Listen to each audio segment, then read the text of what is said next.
നമസ്കാരം. കോടാനുകോടി അയ്യപ്പ ഭക്തരുടെ ആശ്വാസ കേന്ദ്രമായ ശബരിമല ശ്രീ അയ്യപ്പ ഭഗവാന്റെ ചുറ്റിനുമുള്ളതെല്ലാം മോഷ്ടിച്ചു കൊണ്ടുപോവാൻ CPM നേതൃത്വം കൊടുക്കുന്നൊരു ഗൂഢസംഘം കഴിഞ്ഞ കുറേ വർഷമായി സന്നിധാനത്ത് പ്രവർത്തിക്കുകയാണ്.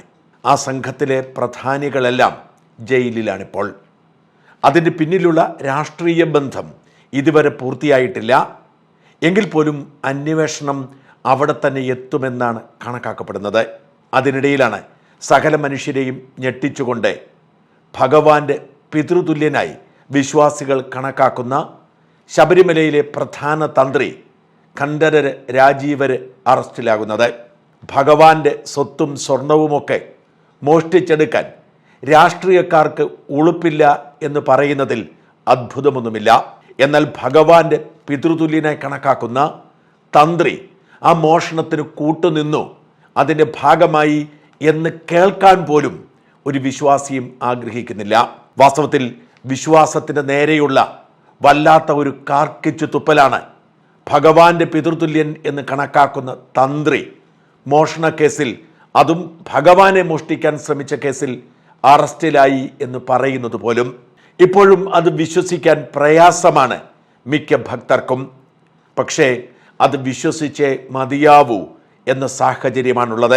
ഈ വീഡിയോ ഇന്ന് രാവിലെയാണ് സംപ്രേഷണം ചെയ്തതെങ്കിലും ഇന്നലെ വൈകുന്നേരം 6 മണിക്കാണ് ഞാൻ റെക്കോർഡ് ചെയ്തത്. അതിൻ്റെ കാരണം ഇന്ന് എനിക്ക് കൊച്ചിയിലും കാലടിയിലുമായി 2-3 പരിപാടികളിൽ പങ്കെടുക്കണം. നടൻ ശ്രീനിവാസൻ അന്തരിച്ചതിന് ശേഷം അദ്ദേഹത്തിന് വീട്ടിൽ പോയില്ല, ഒന്ന് പോവണം. കൊച്ചി ജെയിൻ യൂണിവേഴ്സിറ്റിയിൽ കുളവാടകളെക്കുറിച്ചുള്ള സെമിനാറിൽ സാധാരണ മനുഷ്യരുടെ ആശങ്കകൾ പങ്കുവയ്ക്കണം. അതിനുശേഷം ഉച്ചകഴിഞ്ഞ് കാലടി MCBS സെമിനാരിയിൽ ഒരു സംഘം വൈദികരുടെ മാതാപിതാക്കളോട് ഒന്ന് സംസാരിക്കണം. ഈ പരിപാടികൾക്ക് വേണ്ടി വെളുപ്പിന് തന്നെ തിരുവനന്തപുരത്ത് നിന്ന് പുറപ്പെടേണ്ടത് കൊണ്ടാണ് ഞാൻ ഇത് ഇന്നലെ ചെയ്തു വെച്ചത്. അതുകൊണ്ട് തന്നെ ഇന്നലെ വൈകുന്നേരം 6 മണിക്ക് ശേഷം എന്തെങ്കിലും മാറ്റങ്ങൾ ഈ സംഭവത്തിൽ ഉണ്ടായിട്ടുണ്ടെങ്കിൽ അത് ഉൾപ്പെടുത്താൻ കഴിയാത്തതിൽ ഖേദിക്കുന്നു. എങ്കിലും വളരെ സങ്കടത്തോടു കൂടിയാണ് ഈ വീഡിയോ ചെയ്യേണ്ടി വരുന്നത്. ശബരിമലയിലെ തന്ത്രി ഒരിക്കലും ഭഗവാനോട് ഇത് ചെയ്യുമെന്ന് വിശ്വസിക്കാൻ എനിക്കിപ്പോഴും മനസ്സ് വരുന്നില്ല. എന്നാൽ പലരും ആരോപിക്കുന്നത് പോലെ അന്വേഷണത്തിന്റെ ശ്രദ്ധ വഴിതിരിച്ചു വിടാൻ അന്വേഷണ സംഘം നടത്തുന്ന തട്ടിപ്പാണ് ഈ അറസ്റ്റ് എന്ന് വിശ്വസിക്കാനും പ്രയാസമാണ്. ഒരു പങ്കും തന്ത്രിക്കില്ലെങ്കിൽ തന്ത്രിയെ അറസ്റ്റ് ചെയ്യാൻ എന്ത് കാരണത്താലാണെങ്കിലും അന്വേഷണ സംഘത്തിന് ധൈര്യമുണ്ടാവില്ല. അതിന് 2 കാരണങ്ങളുണ്ട്. ഒന്ന്, അന്വേഷണ സംഘത്തിലും രാഷ്ട്രീയ നേതൃത്വത്തിലുമുള്ള ഭൂരിഭാഗം പേരും വിശ്വാസികളാണ്. വിശ്വാസിയായിരിക്കുന്ന ഒരാൾക്ക് അയ്യപ്പന്റെ പിതൃതുല്യനെ കണക്കാക്കുന്ന തന്ത്രിയെ കള്ളക്കേസിൽ കുടുക്കി അറസ്റ്റ് ചെയ്യുക പ്രയാസമാണ്. അതിന്റെ വില കൊടുക്കേണ്ടി വരും എന്നവർക്കറിയാം. 2, ബഹുമാനപ്പെട്ട കേരള ഹൈക്കോടതിയുടെ മേൽനോട്ടത്തിൽ ഈ കേസ് അന്വേഷണം നടക്കുമ്പോൾ ഒരു നിരപരാധിയെ, അതും ശബരിമലയുടെ തന്ത്രിയായ പുണ്യപുരുഷനെ വ്യാജക്കേസിൽ അറസ്റ്റ് ചെയ്താൽ കോടതി വെറുതെ ഇരിക്കില്ല. ഇതിൽ നിന്ന് നമ്മൾ മനസ്സിലാക്കേണ്ടത് നിയമപരമായി തന്ത്രി ഈ കേസിൽ ഉൾപ്പെട്ടു പോയി എന്നാണ്. തന്ത്രി തട്ടിപ്പ് നടത്തിയെന്നോ അഴിമതി നടത്തിയെന്നോ ഒന്നും വിശ്വസിക്കാൻ കഴിയണമെന്നില്ല. പക്ഷെ ഒരു കാര്യം പ്രസക്തമാകുന്നു. ശബരിമലയിൽ എന്ത് ചെയ്യണമെങ്കിലും 2 അനുമതികൾ ആവശ്യമാണ്. ഒന്ന് തന്ത്രിയുടേതാണ്, 2 കോടതിയുടേതാണ്. ശബരിമലയിൽ കട്ടുതിന്നുന്നവരുടെ എണ്ണം പെരുകിയപ്പോഴാണ് കോടതി ഒരു മേൽനോട്ടം ഏർപ്പെടുത്തിയതും കോടതി തന്നെ ഒരു ജില്ലാ ജഡ്ജിയെ സ്പെഷ്യൽ കമ്മീഷണറായി നിയോഗിച്ചതും. അതുകൊണ്ട് തന്നെ കോടതിയുടെയും തന്ത്രിയുടെയും അനുമതിയില്ലാതെ ഒന്നും ചെയ്യുക സാധ്യമല്ല. നിർഭാഗ്യവശാൽ സ്പെഷ്യൽ കമ്മീഷൻ അറിയാതെ പലതും അവർ ചെയ്തിട്ടുണ്ട്. പക്ഷെ തന്ത്രി അറിയാതെ ചെയ്യുക അസാധ്യമാണ്. ദ്വാരപാലക വിഗ്രഹത്തിന്റെയോ ശ്രീകോവിലിന്റെ കട്ടിൽപ്പടിയോ ഒക്കെ തൊടണമെങ്കിൽ തന്ത്രിയുടെ അനുമതി വേണം. ഈ അനുമതിയൊക്കെ തന്ത്രി കൊടുത്തിട്ടുണ്ട് എന്ന് വ്യക്തമാക്കുന്ന തെളിവുകൾ ലഭിച്ചിട്ടുണ്ട്. മാത്രമല്ല, ഈ കൊള്ളയുടെ സൂത്രധാരനായിരുന്ന ഉണ്ണികൃഷ്ണൻ പോറ്റിയെ സന്നിധാനത്ത് എത്തിച്ചത് തന്ത്രി ഖണ്ഡരര് രാജീവരാണ് എന്ന് വ്യക്തമായിട്ടുണ്ട്. ഖണ്ഡരര് രാജീവര് ബാംഗ്ലൂരിലെ അയ്യപ്പ ക്ഷേത്രത്തിൽ തന്ത്രിയായിരുന്നപ്പോൾ അവിടുത്തെ പൂജാരിയായിരുന്നു പോറ്റി. ആ അടുപ്പമാണ് പോറ്റിയെ സന്നിധാനത്തേക്ക് എത്തിച്ചത്. അതുകൊണ്ടാണ് കോടതിയിൽ ഹാജരാക്കുന്നതിനിടയിൽ മുൻ ദേവസ്വം ബോർഡ് പ്രസിഡന്റും CPM നേതാവുമായ പത്മകുമാർ പറഞ്ഞത് ദൈവതുല്യന്മാർ ഒക്കെ ഇതിലുണ്ടെന്ന്. ആ ദൈവതുല്യൻ കടകംപള്ളിയോ പിണറായിയോ ആയിരുന്നില്ല, നേരെ മറിച്ച് തന്ത്രി ഖണ്ഡരര് രാജീവരായിരുന്നു എന്നർത്ഥം. അതായത് അറിഞ്ഞോ അറിയാതെയോ സാങ്കേതികമായി ഖണ്ഡരര് രാജീവരെ ഇതിൽ ഉൾപ്പെട്ടു പോയി. തീർച്ചയായും അവിടെ നടന്ന കൊള്ളയിൽ അറിഞ്ഞോ അറിയാതെയോ തന്ത്രി അനുമതി കൊടുക്കുകയും നിശബ്ദത പാലിക്കുകയും ചെയ്തു എന്നത് തന്നെയാണ് പ്രസക്തമായ കുറ്റകൃത്യം. തന്ത്രി പുതുതായി അവിടെ എത്തിയതല്ല.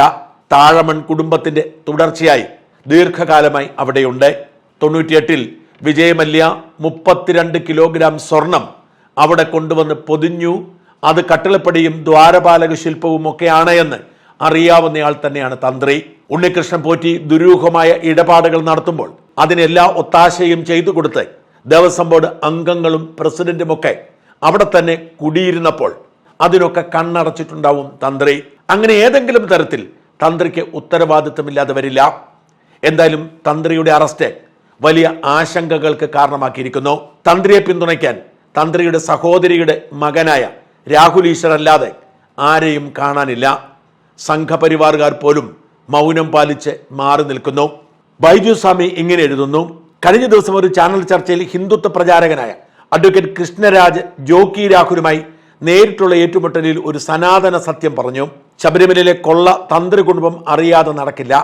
കൃഷ്ണരാജിനോട് ജോക്കി രാഹുലൻ ചർച്ചയിൽ ദേവസ്വം ബോർഡ് മെമ്പറായിരുന്ന ശങ്കർദാസിന്റെ ജാമ്യാപേക്ഷ സുപ്രീം കോടതി തള്ളിക്കൊണ്ട് ഇവനൊക്കെ ഭഗവാനെ പോലും വെറുതെ വിടാത്ത കൊള്ളക്കാരാണല്ലോ എന്ന വിധിയിലെ പരാമർശം നിർഭാഗ്യകരമാണെന്നും അതീവ ഗുരുതരാവസ്ഥയിൽ ആയതുകൊണ്ട് അറസ്റ്റ് ചെയ്യരുത് എന്നും അഭിപ്രായം പാസാക്കി തർക്കിച്ചു.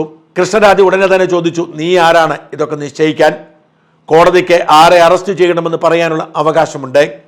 അതിലൊരുത്തിൻ്റെയും ശുപാർശയും നിർദ്ദേശമോ നോക്കേണ്ട കാര്യമില്ല.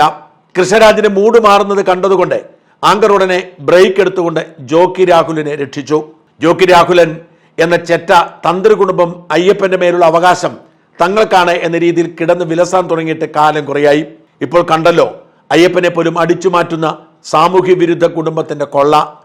ഞാൻ ഒരിക്കൽ എഴുതിയതുപോലെ ഈ പന്ന കുടുംബത്തിനെ ചവിട്ടിക്കൂട്ടി അയ്യപ്പനെ രക്ഷിക്കാൻ അയ്യപ്പ ഭക്തരായവർ മുന്നോട്ട് വരണമെന്നാണ് എൻ്റെ അഭിപ്രായം. ലോക ചരിത്രത്തിൽ ആദ്യമായിട്ടാകും ഒരു തന്ത്രി ജയിലിൽ കിടന്ന് മകരസംക്രമം കാണുന്നത്. അവനെ പോലുള്ള നാറികൾ അവിടെ കിടന്ന് വെടിതീരാൻ ഞാൻ അയ്യപ്പനോട് അപേക്ഷിക്കുന്നു. ഇത്തരത്തിൽ രൂക്ഷമായ പ്രതികരണമാണ് സോഷ്യൽ മീഡിയയിൽ നിറഞ്ഞു നിൽക്കുന്നത്. കടുത്ത അയ്യപ്പ ഭക്തരൊക്കെ വികാരഭരിതരാണ്. ലക്ഷോപലക്ഷം വരുന്ന വിശ്വാസികളെ കമ്മിക്കൂട്ടങ്ങൾക്കൊപ്പം നിന്ന് വഞ്ചിച്ചവനാണ് തന്ത്രി എന്ന് പറയുന്നവരുടെ എണ്ണം പെരുകുന്നു. കമലാസനൻ ഇങ്ങനെ എഴുതി: ഇന്ത്യൻ ക്രിമിനൽ നിയമം അനുസരിച്ച് നാളെ തന്ത്രി കുറ്റക്കാരനാണെന്ന് തെളിഞ്ഞാലും ഇത്രയും കാലം കോടതികൾ തലയിൽ കൊണ്ടു നടന്ന തന്ത്രസമുച്ചയം, കുഴികാട്ട് പച്ച എന്നീ ഗ്രന്ഥങ്ങൾ അനുസരിച്ച് തന്ത്രി കുറ്റക്കാരൻ എങ്ങനെയാകും? മേൽപുസ്തകങ്ങൾ ഉദ്ധരിച്ചാണ് തന്ത്രിക്ക് മൂർത്തിയുടെ തന്തയുടെ സ്ഥാനമാണെന്നും ക്ഷേത്രത്തിൽ 4 ചുവരുകൾക്കുള്ളിൽ തന്ത്രിയുടെ വാക്കുകളാണ് ഫൈനലെന്നും കോടതി വിധികൾ വന്നിരുന്നത്. ഇതേ ന്യായം ഉപയോഗിച്ചാണ് തൃപ്പയാറിൽ ഗുരുദേവ ചരിത്രം കഥകളി അവിടുത്തെ തന്ത്രി നിരോധിച്ചതും ആ നിരോധനം കേരള ഹൈക്കോടതി ശരിവെച്ചതും. അങ്ങനെയുള്ളപ്പോൾ മൈനറായ ദേവന്റെ സ്വർണം ഡാഡിയായ തന്ത്രി വിറ്റ് പുട്ടടിച്ചാൽ അതെങ്ങനെ കുറ്റമാകും? കൊച്ചു പിള്ളേരുടെ സ്വർണം അത്യാവശ്യ ഘട്ടങ്ങളിൽ തന്തമാർ എടുത്ത് പണയം വയ്ക്കുന്നതും വിൽക്കുന്നതും സ്വാഭാവികമല്ലേ? ഒരു പിതാവിന് പുത്രന്റെ മേലുള്ള അവകാശത്തെ ചോദ്യം ചെയ്യുക അല്ലേ ഇവിടെ മിസ്റ്റർ കണ്ഠരരെ അറസ്റ്റ് ചെയ്തതിലൂടെ ഉണ്ടായത്? ഇത്തരത്തിലുള്ള പരിഹാസങ്ങളും ഏറെയാണ്. രാഹുൽ ഈശ്വർ മാത്രമാണ് ഫലപ്രദമായ ന്യായീകരണം നടത്തിയത്. ജീവിതത്തിൽ ഇന്നേ വരെ ഒരു വിവാദത്തിലും ഉൾപ്പെട്ടിട്ടില്ല, ഒരു കുറ്റവും പഴിയും കേൾപ്പിച്ചിട്ടില്ല. ബഹുമാനപ്പെട്ട ഹൈക്കോടതിയുടെ 9 ഇടക്കാല വിധികളിൽ ഒന്നിൽ പോലും ബ്രഹ്മശ്രീ കണ്ഠരരാജ് അവരെ കുറിച്ച് ഒരു നെഗറ്റീവ് പരാമർശമില്ല. തന്ത്രിക്ക് അഡ്മിനിസ്ട്രേറ്റീവ് ഭരണപരമായ കാര്യങ്ങളിൽ ഒരു ഉത്തരവാദിത്വമില്ല. വിശ്വാസം, ആചാരപരമായ കാര്യങ്ങളിൽ മാത്രമാണ് അധികാരം, ഉത്തരവാദിത്തം. 15-ലധികം രാജ്യങ്ങളിൽ ആയിരക്കണക്കിന് അമ്പലങ്ങളിൽ പ്രതിഷ്ഠ പൂജകൾ നടത്തിയ സാക്ഷാൽ ഭഗവാൻ പരശുരാമൻ ആയിരക്കണക്കിന് വർഷങ്ങൾക്ക് മുമ്പ് കേരളത്തിലേക്ക് കൊണ്ടുവന്ന 2 ബ്രാഹ്മണ കുടുംബങ്ങളിൽ ഒന്നാണ് താഴമൺ. ശബരിമല അയ്യപ്പന്റെ പിതൃസ്ഥാനീയൻ അയ്യപ്പൻ തന്നെയാണ് ഞാനെന്ന വിശ്വാസിക്കും പ്രധാനം, തന്ത്രിയല്ല. പക്ഷേ കോടതിയുടെ നിലപാട് വന്നതിന് ശേഷം മാത്രം തന്ത്രിയെ കരിവാരിത്തേക്കുക. അദ്ദേഹം ബന്ധുവായതുകൊണ്ടല്ല, പകരം എല്ലാവർക്കും നീതി വേണമെന്നുകൊണ്ടാണ് ഈ നിലപാട് പറയുന്നത്. ശ്രീ നമ്പിനാരായണൻ അടക്കം എത്രയോ പേരെ കള്ളക്കേസിൽ കുടുക്കിയിട്ടുണ്ട്. അവർ മാസങ്ങളോളം ജയിലിൽ കിടന്നിട്ടുണ്ട്. അഡ്മിനിസ്ട്രേറ്റീവ് കാര്യങ്ങളിൽ വീഴ്ചയ്ക്ക് തന്ത്രിയെ ബലിയാടാക്കി കുടുക്കിയാൽ മറ്റാരെയെങ്കിലും രക്ഷപ്പെടുത്താനാകുമെന്ന് വിചാരിച്ച് ചെയ്യുന്നതാണോ എന്നറിയില്ല. കോടതിയും സ്വാമി അയ്യപ്പനും തീരുമാനിക്കട്ടെ. ബ്രാഹ്മണ സംഘടനകൾ, ഹിന്ദു സംഘടനകൾ, വിശ്വാസ സംഘടനകൾ എന്നിവരുമായി സംസാരിക്കുന്നുണ്ട്. രാഹുൽ ഈശ്വർ, അയ്യപ്പ ധർമ്മസേന, സ്വാമി ശരണം. ഏതാണ്ട് 1000 വർഷങ്ങൾക്ക് മുൻപ് ആന്ധ്രാപ്രദേശിൽ നിന്നും കൃഷ്ണ നദി കടത്തി കേരളത്തെ സംരക്ഷിക്കാൻ വേണ്ടി കൊണ്ടുവന്ന ബ്രാഹ്മണ കുടുംബത്തിന്റെ തുടർച്ചയാണ് താഴമൺ കുടുംബം. ആ കുടുംബത്തിലാണ് ശബരിമലയിലെയും ചെങ്ങന്നൂരിലെയും ഏറ്റുമാനൂരിലെയും ക്ഷേത്രങ്ങളടക്കം നൂറുകണക്കിന് ക്ഷേത്രങ്ങളുടെ താന്ത്രിക ചുമതല. അവർ കൊള്ള നടത്തും എന്ന് വിശ്വസിക്കാൻ വിശ്വാസികൾക്ക് കഴിയുന്നില്ല. എന്നാൽ എന്നിട്ടും തന്ത്രി ജയിലിലായിരിക്കുന്നു. തന്ത്രി ഭഗവാനെ മോഷ്ടിക്കാൻ ശ്രമിച്ചെങ്കിൽ CPM-കാർ മോഷ്ടിക്കുന്നത് പോലല്ല.